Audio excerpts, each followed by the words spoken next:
Hey guys, another day here working on the site, and got some stuff done. It actually looks worse today than it did the other day when I showed you a video, but I'll get to that in a second here. Real quick, somebody asked me the other day, how did you figure out where to lay everything out and tell the guys who did the site prep? Because I didn't do it myself, we hired somebody. I just want to walk you through it real quick. This is layman's, I am not an expert. I just want to show you, we had a site survey done. You can see a little pink thing there. We determined that this was our boundary. This was our property line. It was going straight up into the woods, right back in there. And so that really determined what we had to do. The next thing, we had our septic guy out, and he mapped out our septic, which is back in these woods back in there.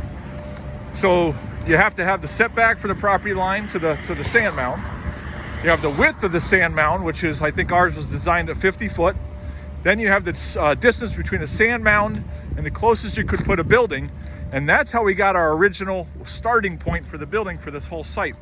And then you see the driveway here. So all this was done, the driveway, the site back where the building is, the runway back over there.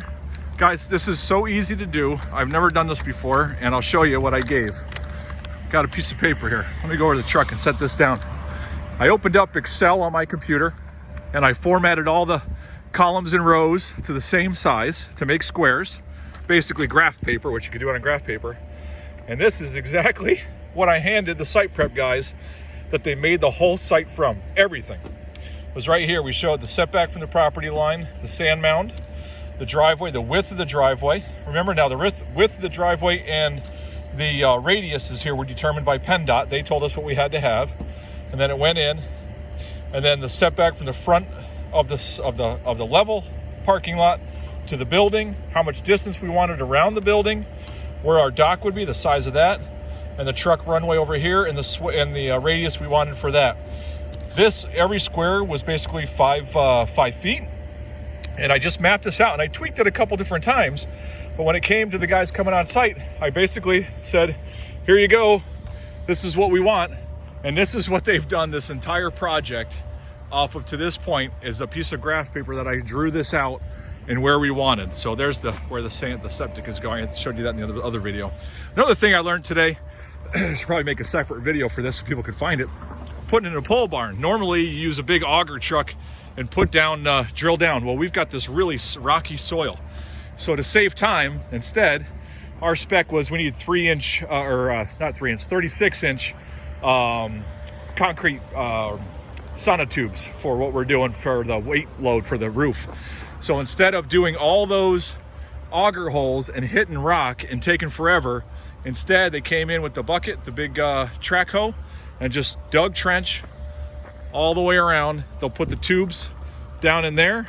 They'll put about, I think it's 12 inches down in the tube, and then they'll start backfilling, and then they'll put the post down in and concrete the rest of the way for that. So saved us some time instead of dealing with that auger truck. You know what it's like when you run an auger, right? You got to grab a little tiny pebble and the thing makes a sharp left turn. Well, this is going to avoid all that, give us a lot better thing. It also opens it up so we can get the insulation on the building on the side, and we can run drainage pipe in there as well. So it's kind of opens up for a whole lot of options. Over here, I told you we're putting in a dock door.